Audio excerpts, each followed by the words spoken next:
살아온 날들을 찬찬히 돌아보면 기쁨의 순간만큼이나 아쉬움과 회한의 순간들도 적지 않게 떠오릅니다.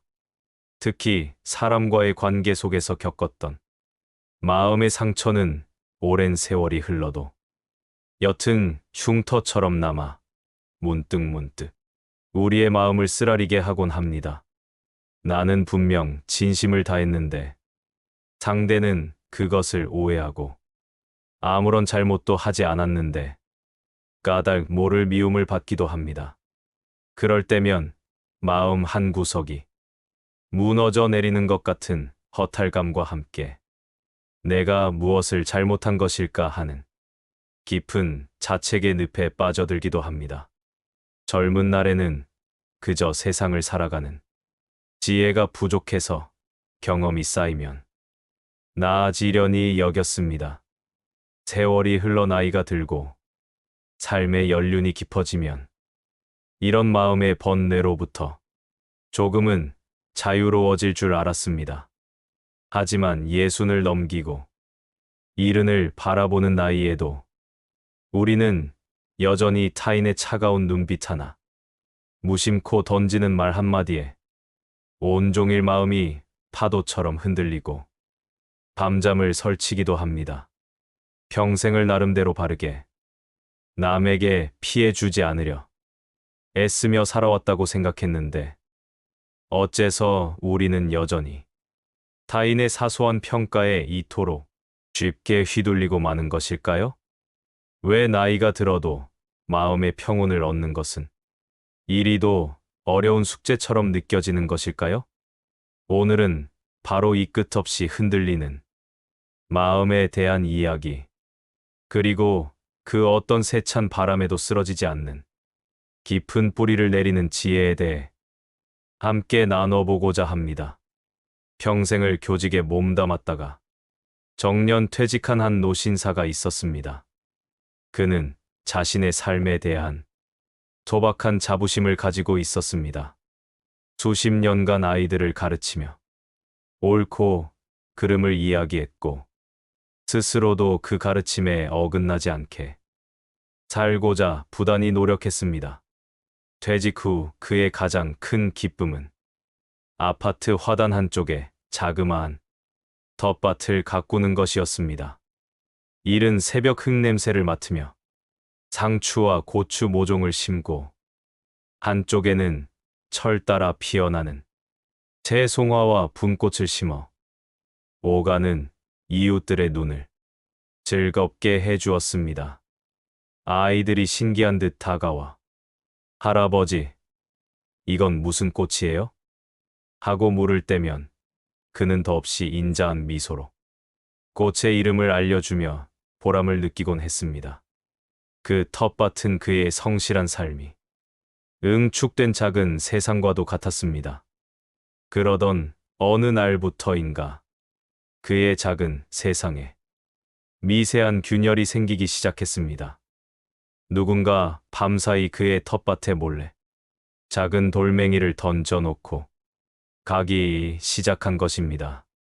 처음에는 그저 바람에 날려왔거나 아이들의 짓궂은 장난이겠거니 대수롭지 않게 여겼습니다. 하지만 돌멩이는 하루 이틀이 멀다 하고 계속해서 발견되었습니다.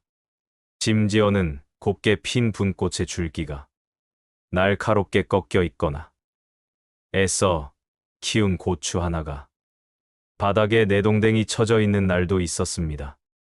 노신사의 마음속에 작은 의심과 불안의 싹이 트기 시작했습니다. 대체 누가, 무슨 이유로 이런 짓을 하는 것일까? 그는 이웃들의 얼굴을 하나하나 떠올려 보기 시작했습니다. 얼마 전 주차 문제로 가볍게 언성을 높였던 옆 동의 젊은 남자일까? 아니면 평소 자신의 텃밭을 못마땅한 눈으로 쳐다보던 부녀 회장일까? 혹은 자신이 아이들에게만 친절하게 대하는 것을 질투한 다른 노인일까? 한번 피어오른 의심은 독초처럼 자라나 그의 마음 전체를 뒤덮었습니다. 이제 그는 더 이상 이웃들에게 예전처럼 따뜻하고 스스럼 없는 인사를 건넬 수 없게 되었습니다. 산책을 할 때도 마주치는 사람들의 표정과 눈빛을 샅샅이 뜯어보며 혹시 저 사람이? 하는 경계심을 품게 되었습니다. 엘리베이터에서 마주친 이웃의 무심한 침묵이 자신을 향한 적이처럼 느껴졌고 등 뒤에서 들려오는 웃음소리가 자신을 조롱하는 소리처럼 들렸습니다. 그의 삶에서 소소한 행복을 주던 텃밭은 이제 고통과 번뇌의 근원지가 되어버렸습니다. 아침에 눈을 뜨면 가장 먼저 텃밭에 또 무슨 끔찍한 일이 생기지는 않았을까 걱정부터 앞섰고 밤에는 잠을 자다가도 작은 소리만 나면 깜짝 놀라 창밖을 내다보는 일이 잦아졌습니다. 그의 얼굴에서는 인자한 미소가 사라지고 늘 무언가에 쫓기는 듯한 불안한 그림자가 짙게 드리워졌습니다. 그는 분명 누구에게도 해를 끼치지 않았고 오히려 공동체를 위해 좋은 마음으로 텃밭을 가꾸었을 뿐입니다. 그런데 어째서 이런 고통을 겪어야 하는 것인지 그는 도무지 알 수가 없었습니다. 까닭 모를 미움과 보이지 않는 비난 앞에 평생 단단하게 쌓아 올렸다고 믿었던 그의 마음은 속수무책으로 무너져 내리고 있었던 것입니다. 이 노신사의 이야기는 비단 그 한 사람만의 이야기가 아닐 것입니다.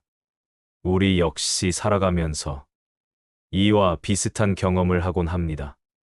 나의 선한 의도가 오해받고 나의 노력이 비난받을 때 우리는 그 문제의 원인을 외부에서 찾으려 애씁니다. 누가 왜 나를 싫어하는지에 집착하게 됩니다. 하지만 문제의 진짜 근원은 어쩌면 나를 향한 타인의 시선이 아니라 그 시선을 끊임없이 마음에 담아두고 곱씹으며 스스로를 괴롭히는 우리 자신의 마음에 있는 것은 아닐까요? 앞서 이야기한 노신사의 고통은 과연 어디에서 비롯된 것일까요?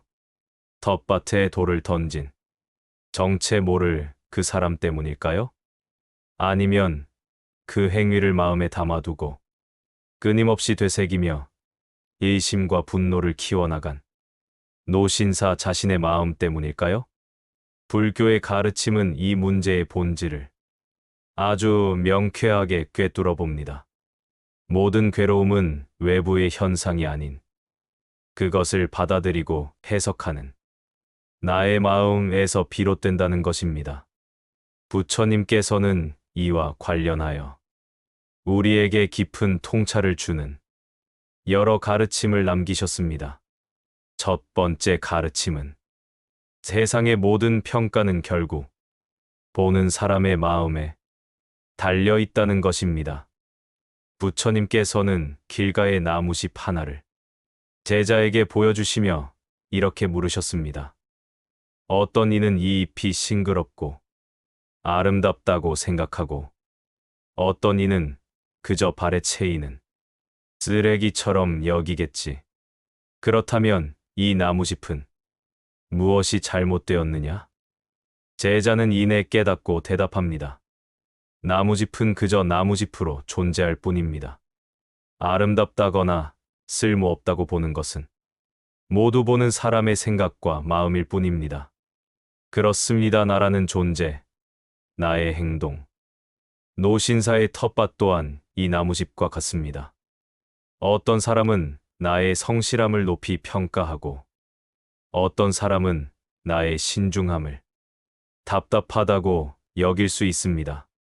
또 다른 이는 아무런 이유 없이 그저 나라는 존재 자체가 마음에 들지 않을 수도 있습니다.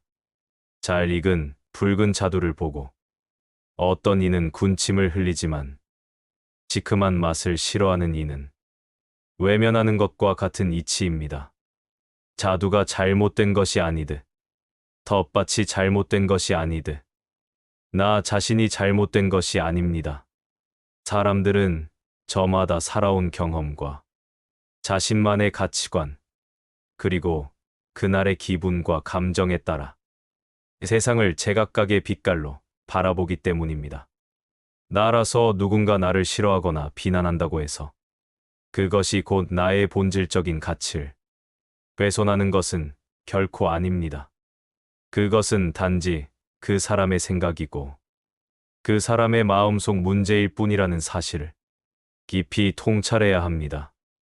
이처럼 타인의 평가가 온전히 그 사람의 마음속 문제라는 것을 깊이 이해하게 되면 우리는 비로소 다음 질문에 도달하게 됩니다.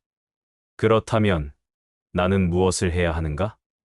많은 경우 우리는 그릇된 평가를 바로잡고 싶다는 강한 유혹에 빠집니다. 나의 진심을 알아주지 못하는 상대방을 설득하고 오해를 풀고 어떻게든 그들의 생각을 바꾸어 놓으려 애쓰게 됩니다. 하지만 이 또한 번뇌로 들어가는 또 다른 문임을 알아야 합니다. 한번 생각해 보십시오. 사람들은 저마다 마음의 안경을 하나씩 쓰고 세상을 봅니다. 어떤 이는 평생 상처받은 경험 때문에 의심이라는 잿빛 안경을 쓰고 어떤 이는 채워지지 않는 욕망 때문에 질투라는 노란 안경을 씁니다. 또 어떤 이는 스스로에 대한 불만 때문에 비난이라는 어두운 안경을 쓰고 있습니다.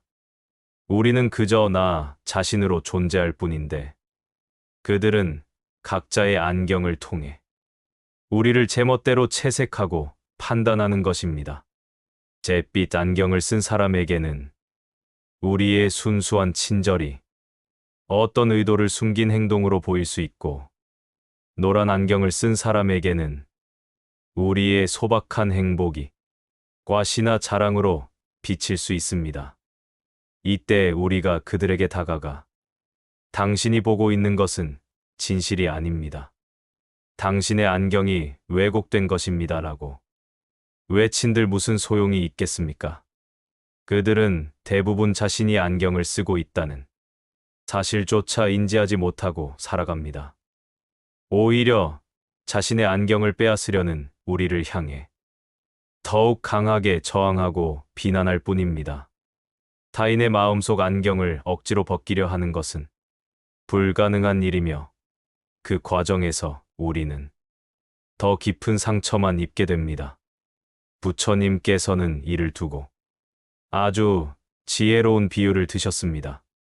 어느 날 한 사람이 부처님께 찾아와 온갖 욕설과 비난을 퍼부었습니다. 하지만 부처님께서는 아무런 동요 없이 조용히 그를 바라만 보셨습니다.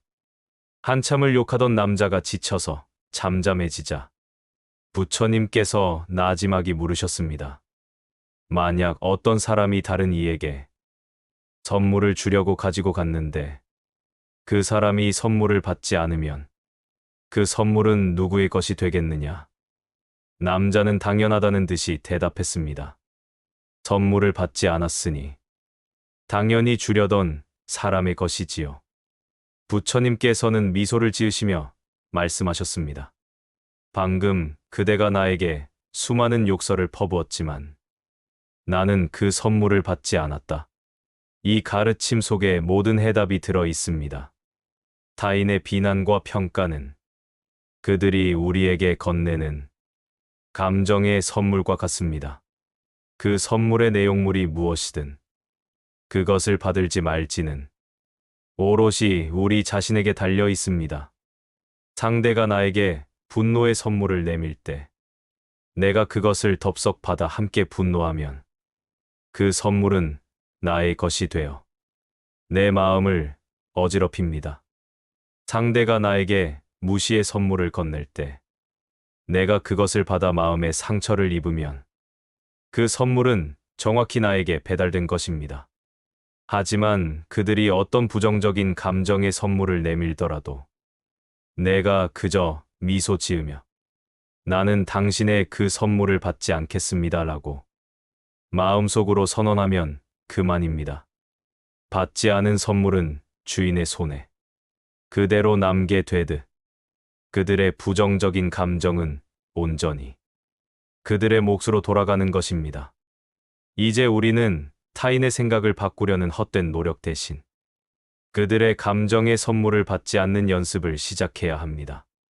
이것이 바로 나를 지키고 내 마음의 평온을 유지하는 가장 지혜로운 길입니다. 두 번째 가르침은 타인의 마음을 바꾸려는 시도는 헛될 뿐이며 오히려 더 큰 고통을 낳는다는 것입니다. 우리는 종종 억울한 마음에 사로잡혀 나는 그런 뜻이 아니었다고 변명하고 상대의 오해를 풀기 위해 애쓰곤 합니다.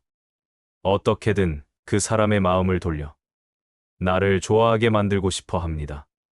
하지만 부처님께서는 이러한 행동을 가리켜 흙탕물을 잠재우기 위해 손으로 휘젓는 것과 같다고 말씀하셨습니다.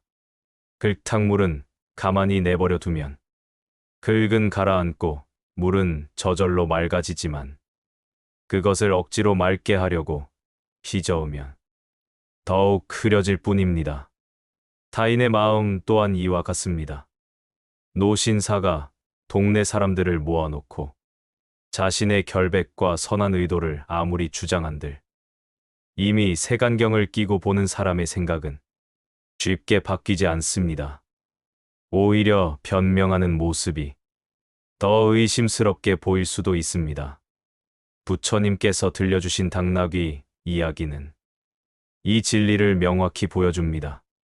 농부가 당나귀를 타고 가면 복사시킨다고 비난하고 끌고 가면 바보 같다고 말하며 심지어 업고 가면 미친 사람이라고 비웃을 것입니다. 이처럼 모든 사람을 만족시키려는 마음, 나를 싫어하는 사람의 마음까지 돌려놓으려는 욕심은 결국 나 자신을 깊은 수렁으로 몰아넣고 내 삶의 주도권을 타인에게 온전히 내어주는 어리석은 일이 될 뿐입니다. 남이 나를 어떻게 생각하는지는 그들의 몫이지 나의 몫이 아닙니다. 내가 그 감정에 휘둘릴 필요는 없습니다.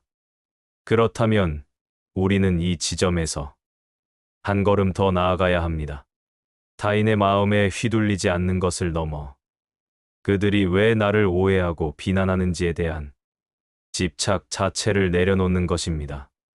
우리는 종종 나는 억울하다는 생각에 깊이 빠져듭니다. 그 억울함은 나의 진실을 알아줘라는 간절한 바람을 동반합니다. 하지만 이 세상의 나의 마음을 온전히 알아주는 사람이 과연 몇이나 될까요? 설령 가장 가까운 가족이나 평생을 함께한 친구라 할지라도 나의 모든 생각을 속속들이 들여다볼 수는 없는 노릇입니다. 하물며 나에게 큰 관심이 없거나 이미 부정적인 감정을 가진 사람이 나의 진심을 알아주기를 바라는 것은 마른 땅에서 물고기를 잡으려는 것과 같은 헛된 기대일 뿐입니다. 이러한 헛된 기대를 품는 한 우리의 고통은 끝나지 않습니다. 그것은 마치 보이지 않는 감옥에 스스로를 가두는 것과 같습니다. 상대방이 나의 결백을 인정해 주기 전까지는 결코 나올 수 없는 감옥 말입니다. 그 감옥의 열쇠를 내가 아닌 타인의 손에 쥐어주는 것만큼 어리석은 일은 없습니다.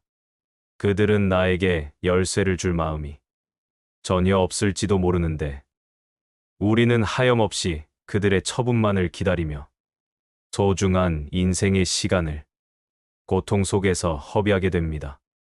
진정한 자유는 타인이 나를 어떻게 생각하든 그것은 그들의 문제일 뿐, 더 이상 나의 문제가 아님을 온전히 받아들이는 데서 시작됩니다.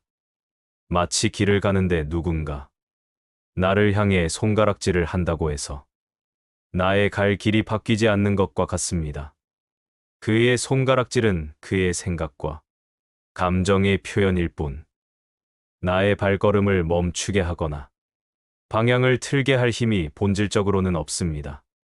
힘이 생기는 유일한 순간은 내가 그 손가락질에 의미를 부여하고 마음에 담아두어 왜 나에게 손가락질을 할까? 라며 괴로워하기 시작할 때입니다. 문제의 시작은 그의 손가락질이 아니라 그것을 내 안으로 가져와 고통의 씨앗으로 키워낸 나의 마음인 것입니다. 그러니 이제부터는 연습해야 합니다.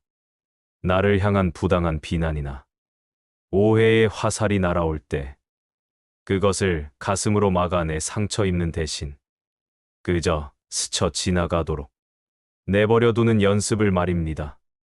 강물은 그 위로 던져지는 돌멩이를 거부하지 않습니다. 그저 묵묵히 받아들여 강바닥으로 가라앉힐 뿐 자신의 흐름을 잃지 않습니다. 우리의 마음 또한 그와 같아야 합니다. 타인의 평가는 잠시 수면을 흔드는 돌멩이일 뿐 우리 삶이라는 거대한 강의 흐름 자체를 막을 수는 없습니다. 중요한 것은 돌멩이가 아니라 어떤 상황에서도 자신의 길을 향해 나아가는 강물의 꾸준함입니다.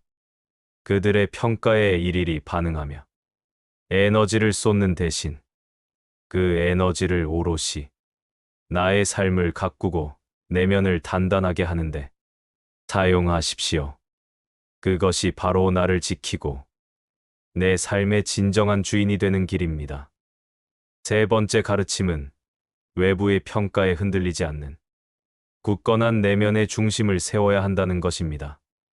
부처님께서는 강한 나무와 약한 나무의 차이를 뿌리의 깊이에 비유하셨습니다. 세찬 비바람이 불어올 때 뿌리가 얕은 나무는 속절없이 쓰러지지만 땅속 깊이 뿌리를 내린 나무는 약간 흔들릴지언정 굳건히 자리를 지킵니다. 사람의 마음도 이와 같아서 자기 안에 확고한 중심이 없는 사람은 남의 칭찬 한마디에 우쭐해지고 비난 한마디에 나락으로 떨어지는 감정의 롤러코스터를 타게 됩니다. 하지만 내가 진정으로 원하는 것이 무엇인지 알고 나만의 원칙과 가치를 지키며 살아가는 사람은 타인의 평가라는 바람에 쉽게 흔들리지 않습니다. 부처님께서는 말씀하셨습니다. 자는 바람에 흔들리지 않는다. 강한 마음을 가진 자는 남의 말에도 흔들리지 않는다.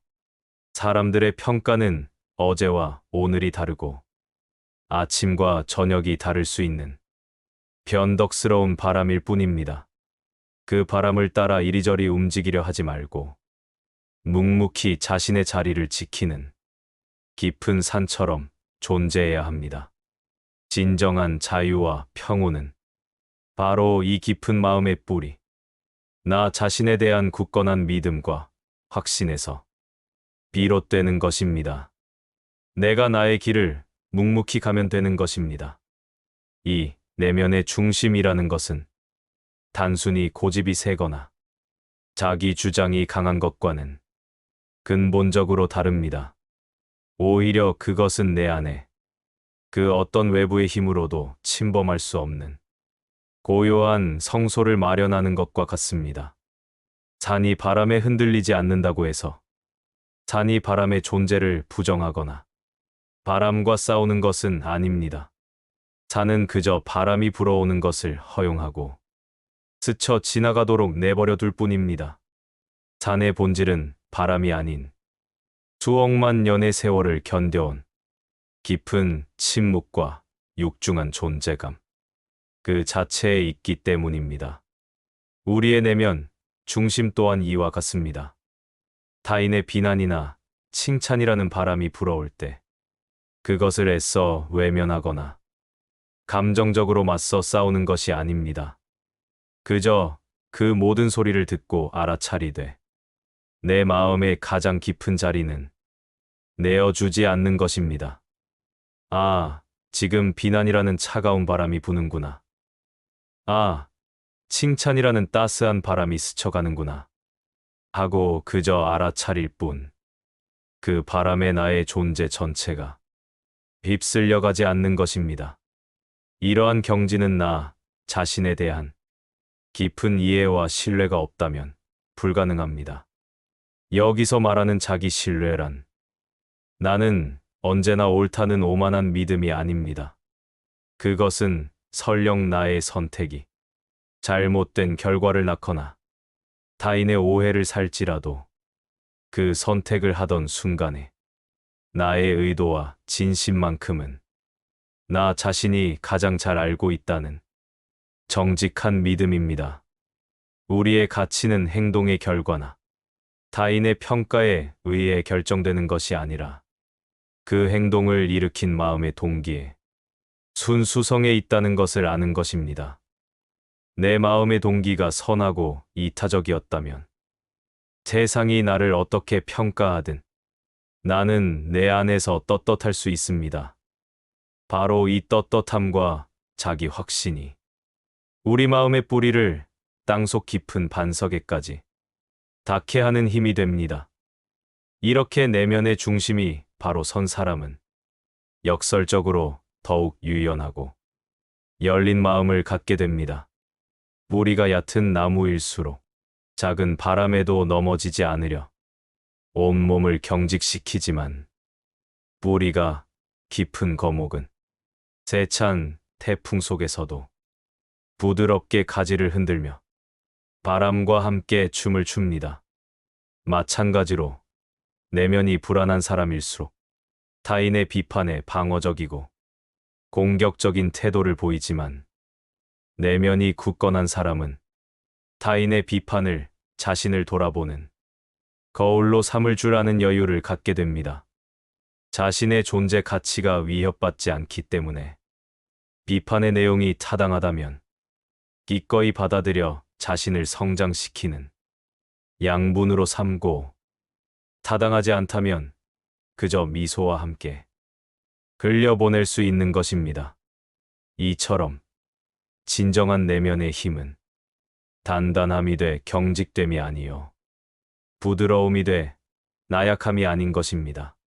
그것은 우리 삶의 주도권을 타인의 손에서 되찾아와 온전히 내 손에 쥐는 것이며 세상의 모든 평가로부터 자유로워지는 길이기도 합니다. 부처님의 지혜로운 가르침을 머리로는 이해하지만 막상 현실 속에서 까닭없는 비난이나 차가운 오해에 직면하면 마음이 흔들리는 것은 어쩔 수 없는 일입니다. 이론과 실제는 다르기 때문입니다. 그렇다면 우리는 어떻게 해야 이 가르침을 삶 속에서 온전히 실천하며 내면의 힘을 기를 수 있을까요?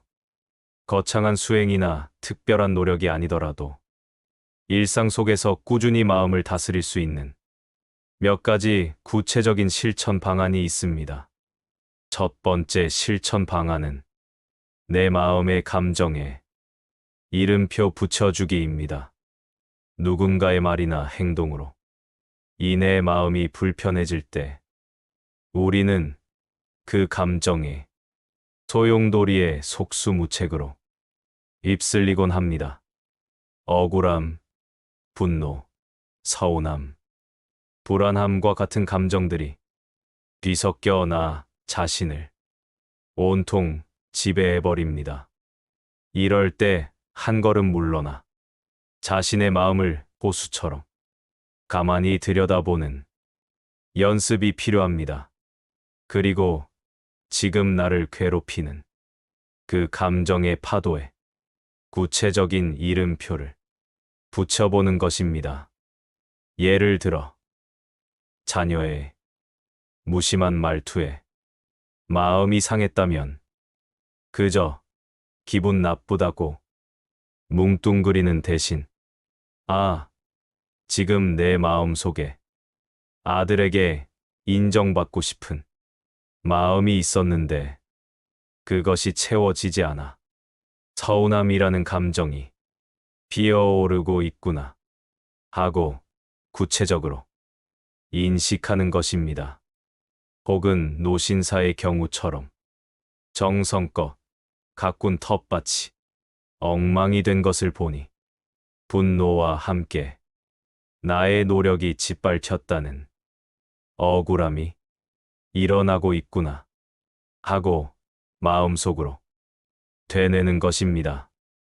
이렇게 감정에 명확한 이름표를 붙여 객관적으로 바라보는 것만으로도 우리는 그 감정과 나 자신 사이에 안전한 거리를 만들 수 있습니다. 감정은 내가 아니라 내 마음을 스쳐 지나가는 구름과 같은 손님이라는 사실을 깨닫게 됩니다. 감정에 압도당하는 대신 감정을 차분히 관찰하는 주인이 될 때 우리는 비로소 그 감정의 노예에서 벗어날 수 있는 첫걸음을 떼게 되는 것입니다. 여기서 한 걸음 더 나아가 이름표를 붙인 그 감정을 좋은 것도 나쁜 것도 아닌 그저 내 마음의 날씨 현상처럼 가만히 지켜보는 것이 중요합니다. 우리는 분노나 서운함 같은 감정이 일어나면 나는 왜 이렇게 화가 많을까 혹은 이 나이에도 사소한 것에 서운해하다니라며 스스로를 책망하곤 합니다. 하지만 이는 타오르는 불길에 기름을 붓는 것과 같습니다. 감정에 대한 2차적인 판단과 자책이 오히려 원래의 감정을 더욱 단단하고 고통스럽게 만들기 때문입니다. 그저 이름 붙인 감정이 내 몸 어디에서 느껴지는지를 조용히 관찰해 보십시오. 억울함이라는 감정이 일어날 때 명치 끝이 답답해져 오는지 혹은 뒷목이 뻣뻣해지는지를 느껴보는 것입니다. 서운함의 가슴 한쪽이 지큰거리는 느낌을 그저 있는 그대로 알아차려주는 것입니다. 감정은 단순한 생각이 아니라 명백한 신체적 반응을 동반하는 에너지입니다. 이렇게 감정을 몸의 감각으로 느끼고 바라봐 주다 보면 우리는 놀라운 사실을 깨닫게 됩니다. 그 어떤 감정도 영원히 머무르지 않는다는 것입니다. 마치 하늘의 구름이 모였다 흩어지듯 내 마음을 가득 채웠던 감정의 파도 또한 시간이 지나면 반드시 그 힘을 잃고 잔잔해집니다. 우리가 괴로운 이유는 감정 그 자체가 아니라 이 괴로운 감정이 영원할 것이라는 착각 때문입니다. 하지만 이렇게 한 걸음 떨어져 감정을 이름 붙이고 몸의 감각으로 지켜보는 연습을 반복하다 보면 우리는 더 이상 감정의 파도에 휩쓸려 허우적거리는 대신 그 파도를 잠잠히 지켜보는 깊은 바다와 같은 마음의 힘을 기를 수 있게 될 것입니다.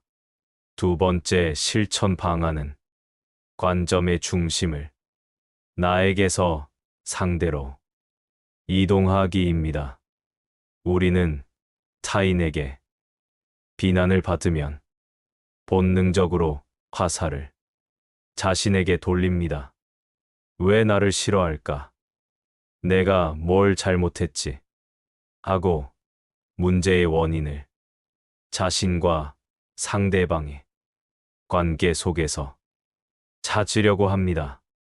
하지만 이제 그 관점의 중심을 나에게서 상대방으로 완전히 옮겨보는 연습이 필요합니다.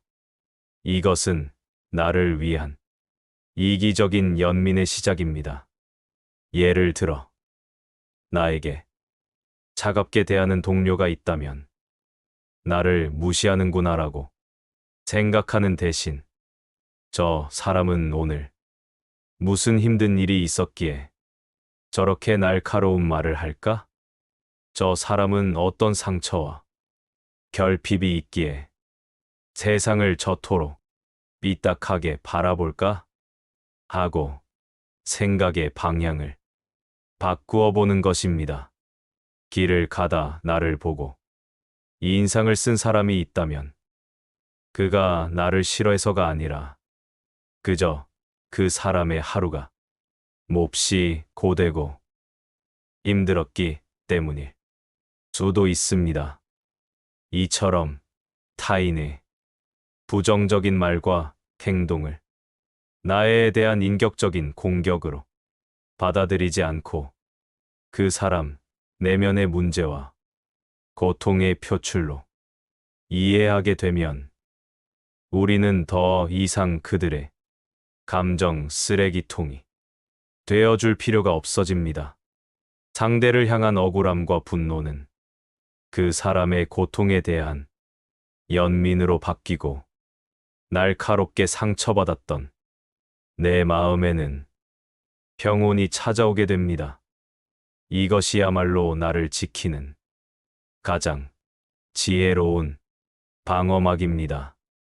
여기서 중요한 것은 이러한 관점의 이동이 상대방의 잘못된 행동을 무조건 용납하거나 정당화하는 것이 아니라는 점입니다. 이것은 그들의 행동에 대한 면죄부를 주는 것이 아니라 그들의 행동이 나의 마음에 남길 상처와 분노로부터 나 자신을 해방시키는 과정입니다. 누군가 나에게 독이 든 잔을 건넬 때 그 독을 마시지 않을 권리는 온전히 나에게 있습니다. 타인의 비난과 분노를 내 마음에 담아두고 곱씹는 것은 스스로 그 독잔을 받아 마시고 고통스러워하는 것과 같습니다. 하지만 저 사람은 자신의 고통 때문에 저런 독을 품고 있구나 하고 이해하는 순간 우리는 그 독잔을 받기를 거부할 힘을 얻게 됩니다. 이것은 모든 존재는 어떤 식으로든 고통받고 있다는 부처님의 깊은 통찰과도 맞닿아 있습니다. 날카로운 말로 남에게 상처를 주는 사람은 사실 그 말의 가시에 가장 먼저 찔려 고통받고 있는 사람일 수 있습니다. 내면의 평온과 행복으로 가득 찬 사람이 굳이 타인을 향해 가시를 세울 이유는 없기 때문입니다. 그들의 거친 행동은 어쩌면 내면에 숨겨진 깊은 상처나 두려움의 또 다른 표현일지 모릅니다. 이렇게 상대의 행동 이면에 있는 인간적인 고통을 헤아리게 될 때 우리는 비로소 그들을 향한 분노의 족쇄에서 풀려날 수 있습니다. 그들을 위해서가 아니라 온전히 나 자신의 평화를 위해서입니다. 상대의 문제를 나의 문제로 삼지 않는 것, 그들의 어둠에 나의 마음을 물들이지 않는 것, 이것이야말로 내 마음의 평온을 지키는 가장 현명하고 자비로운 방법이 될 것입니다. 세 번째 실천 방안은 나만의 평온한 성소 가꾸기입니다. 외부의 소음과 비바람에 흔들리지 않기 위해서는 내면의 고요한 안식처, 나만의 성스러운 공간이 반드시 필요합니다. 이는 물리적인 공간일 수도 있고 심리적인 안식처일 수도 있습니다. 앞서 이야기한 노신사에게 텃밭은 처음에는 행복의 공간이었지만 타인의 시선을 의식하게 되면서 고통의 공간으로 변질되었습니다. 그가 해야 할 일은 텃밭을 포기하는 것이 아니라 타인의 평가와 상관없이 오직 씨앗을 심고 물을 주고 흙을 만지고 생명이 자라나는 것을 지켜보는 순수한 기쁨 그 자체에 다시 집중하는 것입니다. 우리 역시 마찬가지입니다.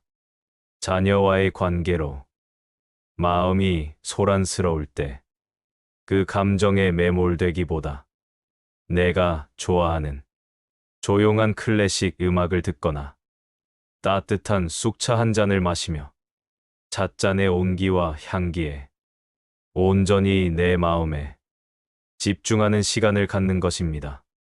지나온 삶에 대한 회한이 밀물처럼 밀려올 때 괴로워하기보다 젊은 시절 즐겨 읽었던 책의 한 구절을 정성껏 필사하거나 땀 흘리며 집안을 정갈하게 청소하는 행위에 몰입하는 것입니다. 이처럼 타인의 평가나 과거의 후회, 미래의 불안으로부터 벗어나 지금 이 순간 내가 온전히 집중하고 평온을 느낄 수 있는 자신만의 의식을 꾸준히 실천해 나갈 때 우리의 내면은 그 어떤 바람에도 흔들리지 않는 단단한 반석 위에 굳건히 서게 될 것입니다. 이때 중요한 것은 이 성소가 결코 거창하거나 특별한 활동일 필요가 없다는 점입니다. 오히려 가장 강력한 안식처는 우리의 지극히 평범한 일상 속에 숨어 있습니다. 설거지를 할 때 그저 그릇을 닦는 행위에 온전히 집중해 보는 것입니다. 그릇에 닿는 물의 온도, 부드러운 거품의 감촉, 뽀드득거리는 소리에 모든 의식을 집중하다 보면 어느새 나를 괴롭히던 번잡한 생각들은 저만치 물러나 있음을 발견하게 됩니다. 창가에 앉아 가만히 숨을 쉬는 것만으로도 훌륭한 성소가 될 수 있습니다. 공기가 코를 통해 들어오고 나가는 그 미세한 감각에 집중하다 보면 들뜨고 불안하던 마음이 차분하게 가라앉는 것을 느끼게 됩니다. 핵심은 무엇을 하느냐가 아니라 어떻게 하느냐에 있습니다. 어떤 행위를 하든 나의 모든 의식을 지금 이 순간으로 가져오는 것입니다. 우리의 마음은 늘 과거나 미래를 헤매며 고통을 만들어냅니다. 이미 지나가 버린 과거의 일을 후회하고 아직 오지도 않은 미래의 일을 걱정합니다. 이 마음의 방황을 멈추게 하는 유일한 힘이 바로 현재에 대한 온전한 집중입니다. 이러한 순간들이 하루에 단 몇 분이라도 꾸준히 쌓여갈 때 우리 내면에는 샘물과 같은 고요한 힘이 솟아나기 시작합니다. 그렇게 매일 가꾸어진 나만의 평온한 성소는 이 인생의 거친 비바람이 몰아치는 날 기꺼이 나를 품어주고 위로해주는 가장 안전하고 든든한 피난처가 되어줄 것입니다. 지난 1시간 동안 우리는 타인의 시선이라는 보이지 않는 감옥에서 벗어나 진정한 마음의 자유를 얻는 지혜에 대해 함께 이야기를 나누었습니다. 세상은 수많은 거울과 같아서 저마다 다른 모습으로 우리를 비춥니다. 어떤 거울은 우리의 아름다운 모습을 비추고 어떤 거울은 우리의 일그러진 모습을 비춥니다. 하지만 기억해야 할 단 한 가지 사실은 거울에 비친 모습이 어떻든 거울 속에 나는 허상일 뿐이며 나의 본질적인 가치는 그 어떤 평가에도 흔들리지 않는다는 것입니다. 사람들의 평가는 강물 위를 떠다니다 이내 사라지는 거품과도 같습니다. 그것을 무겁게 마음에 담으면 돌처럼 가라앉아 우리를 끝없이 괴롭히지만 그저 흘러가는 대로 가볍게 놓아주면 흔적도 없이 자연스럽게 사라져 버릴 것입니다. 이제 선택은 우리에게 달려 있습니다. 계속해서 남들의 말과 시선이라는 무거운 돌멩이를 마음에 품고 고통의 무게를 짊어지고 살아갈 것인지 아니면 그 모든 것을 가벼운 거품처럼 흘려보내고 내면의 평온과 자유를 되찾을 것인지 말입니다. 이야기 속 노신사는 오랜 번민 끝에 한 가지 결심을 합니다. 더 이상 누가 돌을 던졌는지 찾지 않기로 말입니다. 대신 그는 다음 날 아침 더 많은 꽃씨를 사와 텃밭 가장자리에 심기 시작했습니다. 그리고 작은 팻말 하나를 세웠습니다. 이곳의 꽃과 채소는 오가는 모든 분들을 위한 것입니다. 마음껏 보시고 혹여 마음이 허전한 날엔 꽃 한 송이 꺾어 가셔도 좋습니다. 그의 마음이 변하자 세상이 변하기 시작했습니다. 그의 텃밭은 더 이상 개인의 소유물이 아닌 공동체의 작은 쉼터가 되었습니다. 더 이상 밤사이 돌멩이가 날아드는 일도 없었습니다. 그는 범인을 잡아서가 아니라 자기 안의 미움과 의심을 내려놓음으로써 스스로 평화를 얻은 것입니다. 오늘 하루 스쳐 지나가는 바람에 마음을 내어주기보다 묵묵히 자신의 자리를 지키는 깊은 산처럼 자신의 길을 걸어가는 하루를 보내보는 것은 어떨까요? 누가 나를 어떻게 생각하는지가 아니라 내가 나 자신을 어떻게 생각하는지가 가장 중요하다는 사실을 기억하며 오직 자신의 고요한 마음의 소리에 귀 기울이는 시간을 가져보시길 바랍니다. 이제는 불필요한 감정의 짐을 내려놓고 진정으로 자유롭고 평온한 삶을 살아가실 수 있기를 바랍니다. 모든 분들의 남은 삶이 하루하루 평온하시기를 진심으로 기원합니다. 오늘 이야기가 마음에 작은 울림을 주었다면 구독과 좋아요를 통해 풍경 소리의 지혜를 더 많은 분들과 함께 나누어 주시길 부탁드립니다.